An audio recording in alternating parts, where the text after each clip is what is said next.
조정 나온다는 얘기가 아니에요. 제가 말한다고 조정 나오면 그게 회사입니까 그게? 포스코 퓨처엠하고 계속 글로벌 1등, 2등 다툴 것 같아요. 이거 중국 포함이거든요. 전체 배터리 출하량의 한 12%를 담당하는 어마어마한 양이고요. 에코프로도 좋은 것 같고 LG화학도 좋은 것 같은데 뭘 사야 될지 모르겠어요. 그럼 그냥 이거 지금 만 얼마밖에 안 하잖아요. 그분이 막 언론 플레이 하시는 분도 아닌데 그렇게 얘기했다는 거는 저는 앞으로 성장 가능성 매우 높다고 보고 있습니다. 저는 오늘 진행을 맡은 임민소라고 하고요. 안녕하세요. 김지훈의 훈훈한 주식입니다.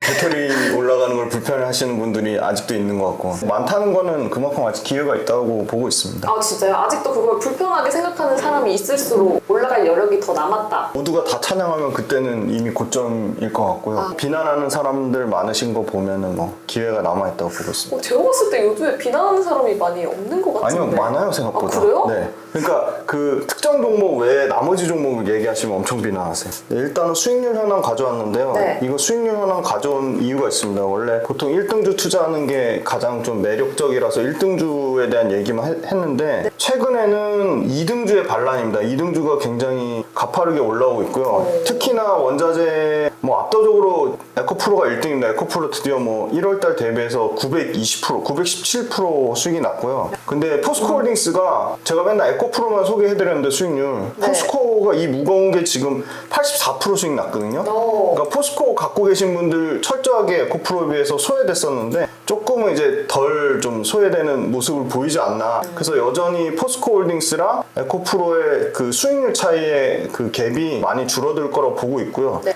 두 번째는 양극재 단에서 항상 코스모 신소재가 1등이었는데 이거 간발의 차이로 에코프로비움이 1등으로 오늘 주가 오늘 것까지 반영한 겁니다. 그래서 그래요? 에코프로비움이 양극재 1등입니다. 286.5%로 1등을 차지했고요. 포스코 퓨처엠이 3등인데 많이 따라잡았습니다. 151%.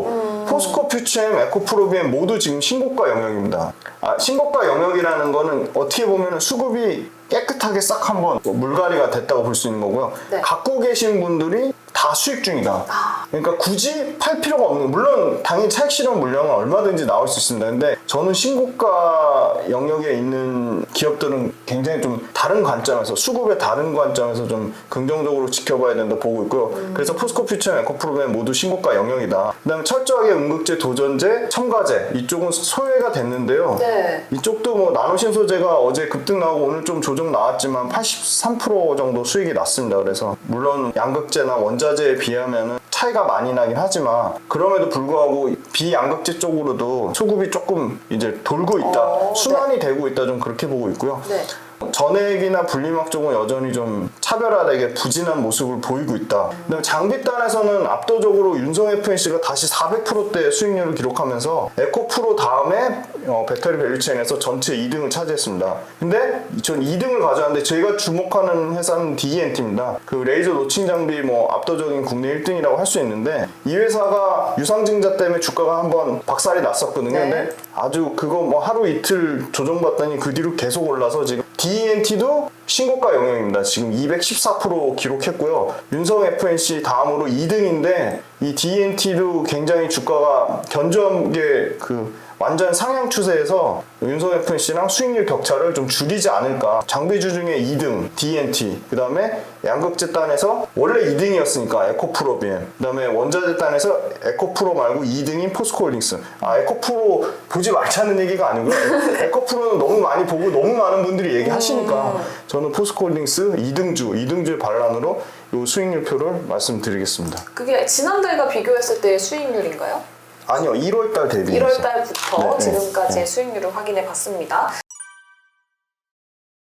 근데 또 보면 이제 에코프로가 111만 7천 원, 오늘 종가 기준입니다. 또 110만 원까지 넘어가면서 황대주에 등극했다라는 이야기도 나오고 있고, 그에 반해서 에코프로 BM, 에코프로에 접근하기는 조금 무섭다. 그래서 에코프로 BM이라도 이제 지금 접근하면 안 될까? 이런 이야기가 나오고 있거든요. 신규 진입 관점에서 에코프로는 너무 높다. 하지만 에코프로 BM은 50만 원까지도 열려 있다라는 이야기도 나오고 있는데 어떻게 보시나요? 네, 맞아요. 2027년 71만 톤. 그 전에 에코프로 BM하고 에코프로 관련돼서 제가 타 유튜브 채널 나가가지고 네. 얼마면 사시겠냐고 해가지고 제가 30% 조정 나오면 사겠다고 하니까 엄청나게 악플 다시는데 진짜 네. 그러지 좀 마세요. 그냥 제 개인적인 의견이에요. 저는 30% 조정 나오면 사겠다 말씀드린 거지 에코프로나 에코프로 BM이 조정 나온다는 얘기가 아니에요. 제가 말한다고 조정 나오면 그게 회사입니까 그게? 아니 왜 그렇게 얘기하시는 거예요 도대체. 그래서 사실 건강한 조정이 있어야 그만큼 다시 딛고 올라갈 수 있는 거잖아요. 그 정도 저는 조정이 나오면 그냥 매력적일 것 같다 개인적인 의견 말씀드린 거거든요. 뭐 겁나서 얘기를 못 하겠어요. 근데 아무튼 제 견해는 저는 에코프로 BM이 캐펙스 기준으로 2027년 정상적으로 뭐 얘네가 계획한 대로 71만 톤이 되면 그 단순 계산해 보시면 돼요. 이것도 계산하는 방법 다 알려드렸는데 네. 71만 톤에 회사가 밝힌 톤당 5천만 원 곱한 다음에 거기서 영업이익, 그러니까 영업이익도 저는 보수적으로 잡았어요. 근데 보수적으로 안 잡으시고 본인은 뭐 나는 10% 나올 것 같아서 10% 잡으시면 10% 잡으셔도 돼요. 근데 일반적으로 지금 에코프로 BM의 실제 영업이익률이 6%니까 27년 되면 뭐 여러 가지 생산 공법도 향상되고 그 다음에 단결정 양극재라든지 차세대 양극재 쪽 아까 그 지난번에 말씀드린 망가니치나 뭐 미르니켈 쪽은 마진이 조금 더 나니까 그거 감안해서 뭐 9% 10%까지 보시는 데도 있는데 저는 8% 잡았거든요. 그래서 8% 잡으면 5천만 원에다가 그 71만 톤 하면은 한 35조 매출이거든요. 네. 거기에 8% 하면 계산해 볼까요? 71만 톤에다가 71만 톤 곱하기 톤당 5천만 원이거든요. 5만 원, 50만 원. 네, 그럼 35.5조거든요. 여기다가 이 영업이익률은 본인만의 기준으로 영업이익률 계산해 보세요. 2조 8,400억 나옵니다. 그러면 여기다가 영업이익 배수, 그러니까 당기순이익은 말씀드리잖아요. 뭐 예를 들어 뭐 이 회사가 가진 본업이 아니라 그 외 기타 영업 외 이익으로 얻을 수 있는 거기 때문에 우린 순수하게 본업인 영업이익으로만 계산하자. 그래서 2027년에 저는 당연히 지금 현재 PER은 평균 PER을 양극재가 코스모 신소재고 포스코 퓨처엠이 양극재 PER을 엄청 올려놨어요. 그래서 지금 한 PER 평균 또 이거 네이버 평균 저는 그냥 네이버 평균으로 말씀드릴게요. 왜냐면 제일 쉽게 찾으실 수 있으니까 네이버 평균을 보시면 한 60배 정도 돼요. 근데 2027년이면 당연히 그게 PR이 당연히 떨어지는 게 정상이라고 보고 있거든요. 그래서 20배를 잡았어요. 그래서 곱하기 20배를 하신 다음에 이거를 시가총액으로 나누시면 정확하게 코프로비엠 주식수, 총 주식수로 나누시면 저 사실 너무 어려워요. 이거 몇 번 해보시면 네. 엄청 재밌어요. 그래요? 네, 안 해보셔서 그래요. 이렇게 나누시면 58만 원 나오죠, 그죠? 네. 계속 말씀드려요. 톤당 가격 5천만 원 안 잡고 난 6,500만 원 잡겠다. 야, 포스코 퓨처엠 6,500만 원을 계산했다. 그럼 6,500만 원을 계산해서 그러면 더 올라갑니다. 영업이익 나 8%못 잡겠다, 10% 잡겠다 하시면 그렇게 잡으시면 돼요. 근데 아주 보수적으로 합리적으로 생각해봤을 때 2027년 31만 톤, 71만 톤이 충분히 목표가 달성한다고 보면 58만 원까지 상승 여력이 있다고 보고 있고요. 네. 그 다음에 최근에 포스코 퓨처엠 기준으로 보면 포스코 퓨처엠은 어떻게 되면 더 보수적으로 잡았어요, 사실은. 100만 톤 하겠다고 했거든요. 100만 톤 했는데 매출 목표는 32조 6천억이에요. 그 말은 무슨 말이냐? 32조 6천억을 똑같이 100만 톤으로 나오면 톤당 5천만 원이 아니라 3,260만 원으로 되는 거예요. 그러면 더 보수적으로 잡은 거죠. 그러면 3,260만 원, 포스코 퓨처엠에서 그렇게 잡았으니까 에코프로비엠이나 포스코 퓨처엠이나 똑같은 그 리튬을 갖다 쓰는 거거든요. 그러니까 이 리튬 가격을 포스코 퓨처엠하고 동일하게 에코프로비엠을 만약에 적용을 해서 3,260만 원으로 하면, 왜냐면 이렇게 하면 얼마나 목표가 차이 나는지 아셔야 돼요. 그래서 제가 계산 한 번 더 해드려요. 3,200톤당 60만 원을 가정하시면 71만 톤이잖아요. 네. 그러면 23조 1,500억 정도가 나오고요. 네. 요거를 영업이익률 8%로 계산하면 1조 8,500밖에 안 나와요. 그러면 곱하기 20하면 PER 똑같이 20배 주고요. 그러면 37조죠. 그러면은 만약에 톤당 3,200만 원으로 잡으면 3,260만 원을 잡으면 지금 35조잖아요. 네. 근데 지금 37조잖아요. 네. 아니다. 이걸 저 시총으로 나눠야죠. 9780. 37만 8,614원이 나오는 거거든요. 네. 지금 시총이랑 별 차이가 없어요. 그러게요. 한 만 원? 만 원 네, 정도 네. 차이 나네요. 네. 그러니까 리튬 가격에 따라서 이렇게 목표가가 천차만별이다. 물론 이것도 이익률을 난 8%가 아니라 10% 주고, 그 그 다음에 그 소위 말하는 목표 배수, 네. PER 배수를 난 20배 너무 보수적이다. 난 30배 주겠다. 그렇게 하면 더 상승 여력이 남아있겠죠. 그쵸. 네네. 그렇게 계산하시면 되는데 코프로비엠 계산해봤으니까 포스코 퓨처엠을 계산해보면 포스코 퓨처엠, 왜냐면 포스코 퓨처엠이 밝혔잖아요. 공식적으로 100만 톤 하겠다고 했으니까. 네. 그럼 포스코 퓨처엠 목표가 여력이 얼마나 남아있는지 봐야 되잖아요. 네. 포스코 퓨처엠도 지금 신고가거든요. 상장 주식수가 더 적죠. 네. 7,700만 주예요. 그러니까 포스코 퓨처엠도 상승 여력은 없어요. 톤당 3,260만 원을 계산하시면 상승 여력이 없긴 해요. 3,260만 원. 그리고 심지어 포스코 퓨처엠은 2027년 똑같이 에코프로비엠이랑 톤수로 계산하면 61만 톤이거든요. 네. 2030년까지는 100만 톤 하겠다고 했어요. 그럼 2030년 100만 톤이면 글로벌 전체 1등이에요. 양극재 출하량으로. 네. 근데 이제 똑같이 기준점을 2027년으로 잡으면 61만 톤이니까 61만 톤을 곱하면 이거 610만. 그죠? 네. 공이 하나 줄여야죠, 그죠? 네. 잘 보고 계시네. 나다 네. 보고 있어요. 네네네. 집중 안 한다고 하는데 저는 집중하고 있습니다, 여러분. 네. 얼마죠? 10, 100, 1000만, 10만, 100만, 1000만, 억, 10억, 100억, 1000억, 조, 1조 6천억. 그러니까 이거 숫자에 친해지셔야 돼요. 하시다 보면 익숙해져요. 1조 6천억 나오거든요.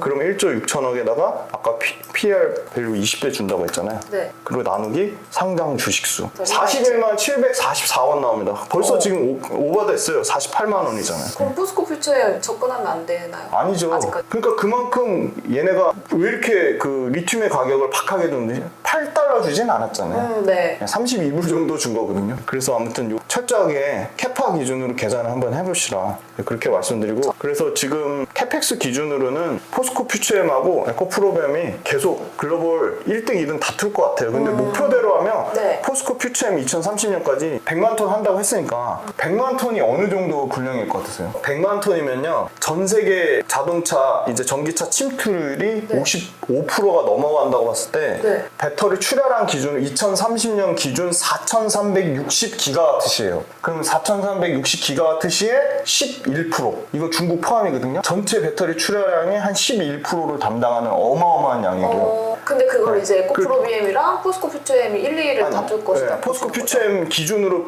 100만 톤 하겠다고 했으니까 포스코 퓨처엠이 100만 톤 하면 포스코 퓨처엠이 11% 달성하는 거고요. 네. 에코프로비엠도 27년까지 71만 톤인데 네. 우리도 제가 분명히 봤어요. 그거를 에코프로비엠도 2030년까지 우리도 100만 톤 하겠다 했거든요.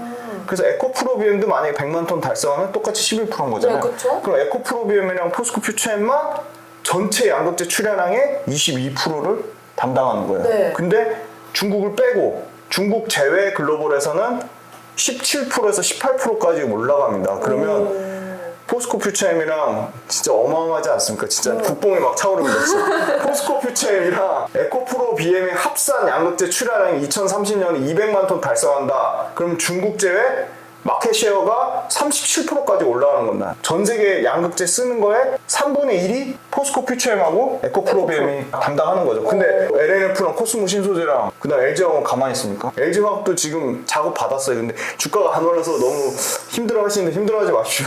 그게 다 순차적으로 이렇게 에코프로비엠 올라갔으니까 이제 LG화학 올라가지 그런 게 아니고요. 이제 LG화학도 이 석유화학 사업부에 대한 계속 밸류에이션 할인을 받는 것 같아요. 그래서 그거 조금 기다려 주셔야 될 것 같고 아무튼 LG화학이랑 코스모 신소재 그 다음에 저기 그 뭐죠? LNF도 다 캐파를 늘리고 있거든요. 심지어 LG화학이 원래 38만 톤, 36에서 38만 톤인데 48만 톤까지 늘리겠다고 했거든요. 네. 그럼 LG화학도 아까 100만 톤 기준으로 에코프로비엠이나 포스코 퓨처엠이 전 세계에서 중국 빼고 한 17% 차지하면 LG화학이나 LNF도 17%까지는 안 되겠지만 단순 톤수로 출하량 그만큼 다 납품한다고 하면 중국 제외하고는 11%뭐 이 정도 달성할 것 같거든요. 그러면 양극재 5대 천왕 있잖아요. 양극재 5대 천왕이 그냥 산술적으로만 계산해도 55%는 넘어갈 거다. 그러니까요. 네. 그 회사의 계획대로 출하량만 정상적으로 유지만 되면 그냥 기본적으로 55%까지는 예상하고 있어요. 에코프로비엠 올랐고 포스코 퓨처엠 올랐고 LNF는 왜 안 오르냐 하다가 오늘 또 크게 올라갔잖아요. 네, 오늘 올랐잖아요. 오늘 한 17% 올랐잖아요. 네. 근데 앞서 대표님께서는 이게 순차적으로 돌아가면서 올라가는 건 아니다라고 말씀을 주셨잖아요. 네. 저는 들으면서 이제 LNF 올랐는데 그 다음 LG화학 오르는 거 아니야? 이런 생각이 들긴 하거든요. 일단 LNF 같은 경우는 포스코 퓨처엠이나 에코프로비엠이 가장 주력으로 하는 NCM 811이 완성차 업체 입장에서 가장 좋아하는 제품이고 가장 그게 많이 팔리고 그걸 가장 장기 공급 계약으로 하니까 10년 단위, 5년 단위 이런 큰 대형 수주가 나오는 거고요. LNF가 하는 NCM 9반반 같은 경우는 네. 테슬라 차의 스팟성으로 물론 테슬라 말로 3조 8천억이랑 큰 계약을 맺긴 했지만 5년 10년 장기 공급 계약은 아니거든요. LNF 기술력 인정합니다. 에코프로비엠이랑 세계 탑 글로벌 탑을 다툴 정도의 기술력은 있는데 제품군의 차이가 있다. LNF가 테슬라향 계속 스팟성 물량은 나오겠지만 주력 모델이 NCM 811이 아니기 때문에 네. 에코프로비엠이나 포스코 퓨처엠이 계속 그렇게 대형 공급 계약을 가져갈 수밖에 없다. 그렇게 보고 있거든요. 근데 LG화학도 NCM 811을 하거든요. LG와 관련돼서는 LG 에너지 솔루션 내재화 물량 40% 그것만 지금 쳐내기에도 사실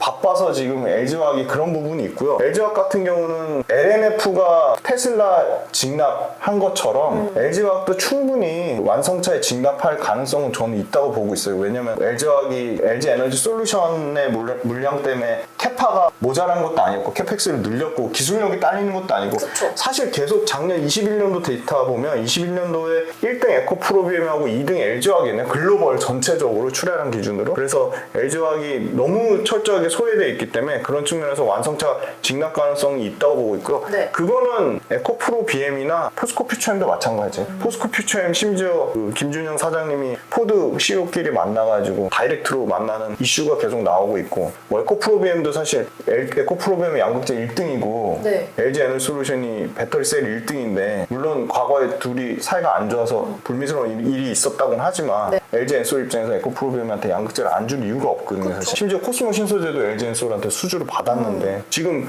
에코프로비엠이 이렇게 가는 거는 물론 ETF 수급도 있지만 앞으로 4월 달부터 계속 썰루만 돌았던 수주가 에코프로비엠만 지금 장기 수주가 안 나왔거든요. 심지어 코스모 신소재도 2조 4천억짜리 수주를 받았잖아요. 네. 그래서 에코프로비엠 이제 하반기에 좀 삼성 SDI 향이든 LG 엔솔 향이든 수주에 대한 기대감을 갖고 있어서 더 가는 부분이 있는 것 같습니다. 아, 그럼 기대감 때문에 계속 갈 수도 있고 또 수주 확정 소식이 들리면 더 크게 더 가를. 가겠죠. 그럼 오늘 LNF 크게 올랐던 거는 거래소 변경 이슈도 좀 영향이 있었을까요? 최근 수급 현황을 보면 네. 기관은 여전히 계속 팔고 있거든요. 엄청나게 팔고 있거든요. 주구장창 지금 한 달 내내 팔다가 오늘 오늘 음인 수급이 그래도- 들어오긴 했네요. 그러게요. 18만 주. 네. 외국인이 계속 사고 있고요. 외국이 막 사다가 오늘 좀 팔았고. 네, 이 18만 주는 말씀하신 그런 부분에 이슈가 좀 영향이 있긴 있을 것 같긴 해요. 왜냐면 아까 말씀드린 대로 코스피 200으로 들어가면 공매를 칠 수 없는 그런 부분이 있기 때문에 네. 그건 이슈는 계속 확인해 봐야 되고 이게 중요한 건 수급의 연속성이 붙어야 되니까 지금 하루 들어온 거 가지고는 네. 사실 얘기하기가 좀 어렵고 제 에코프로 닉네임을 가진 분께서 LNF 갑자기 올라서 이제 올라폈는데 어떨지 궁금하네요 라고 올라왔는데 좀 수급의 연속성을 확인해 보시면 좋을 것 네, 같습니다. 그리고 일단 실적 중요한 건 숫자니까 네. 숫자 따끈따끈한 오늘 거 반영해서 제가 갖고 왔거든요. 정확한 데이터. 에코프로비엠이 역시 매출과 이익에서 46%, 47% 정도 3년간 연평균 성장할 거로 보고 있고요. 근데 저는 에코프로비엠이 숫자로는 LNF보다 적어요. LNF가 3년 평균이 50%고 이익 평균도 53%인데 LNF는 숫자가 약간 네이버가 그래도 나름 일주일 주간 단위로 업데이트는 하는 것 같아요. LNF 숫자가 약간 줄고 있고요. 에코프로비엠은 숫자가 늘고 있어요. 내일 혹시나 이거 막 캡처해서 보시는 분들 있으면 숫자가 미묘하게 3년 평균이 늘어나고 있습니다. 지금 에코프로비엠 제가 한 달 전에 데이터 봤을 때 3년 평균이 43%였고요. 근데 3% 정도 늘어났거든요. 실적 추정치가 지금 2분기 실적 나왔죠. 뭐 컨센보다 하회했네 왔네 하는데 그건 기준점을 어떻게 다냐에 따라 달려있는 거고요. 그 애널리스트가 이 양극재 판가계약, 원소재 연동계약을 정확하게 알 수가 없습니다. 그건 회사 내부 정보이기 때문에 저도 모르고요.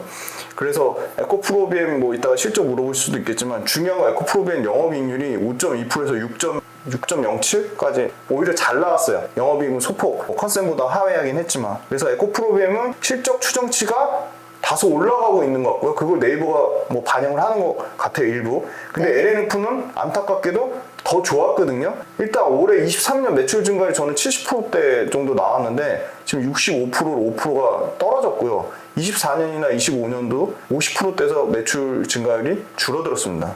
LNF에 대해서 일단 추적해 봐야겠지만 네. 2분기 일단 실적이 나오면 그때 한 달 뒤에 업데이트 해드려서 더 자세한 얘기를 말씀드릴 수 있을 것 같아요.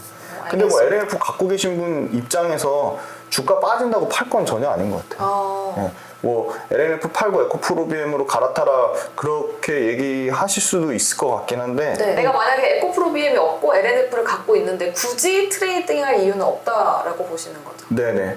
그냥 욕먹더라도 말씀드릴게요. 에코프로비엠이 30% 빠지면 전 LNF 없어요. 에코프로비엠도 없어요. 아무 상관없어요. 제발 좀 부탁드립니다 진짜. LNF도 없고 에코프로비엠도 없는데 만약에 저라면 에코프로비엠이 많이 빠지면 그때 LNF를 팔고 에코프로비엠으로 갈아타지 지금 시점에서는 부담스러운 건 맞는 것 같아요. 또 ETF 소개도 많이 해주셨잖아요. 네네. ETF도 지금 수익률 굉장히 좋아요. 2차전지 관련해서. 네. 그 ETF 지금 뭐 말씀 나온 김에 말씀드릴까요? 네. 얘네도 너무 웃긴 것 같아요. 뭐 뒷북도 아니고 이제 와서 갑자기 ETF를 막 나오고 네, 있죠. 미래에셋하고 삼성하고 경쟁하듯이 미친 듯이. 강남에 재건축이 많은 이유가 신도시 개발을 했기 때문에 많은 거고요. 이 많이 나올수록 사업성은 굉장히 좋다. 부동산 시장을 판단하실 때 전세 대출에 대한 정부의 양태를 잘 봐야 돼요. 성실히만 열심히 사는 사람들이 부자가 되기는 어려운 경우가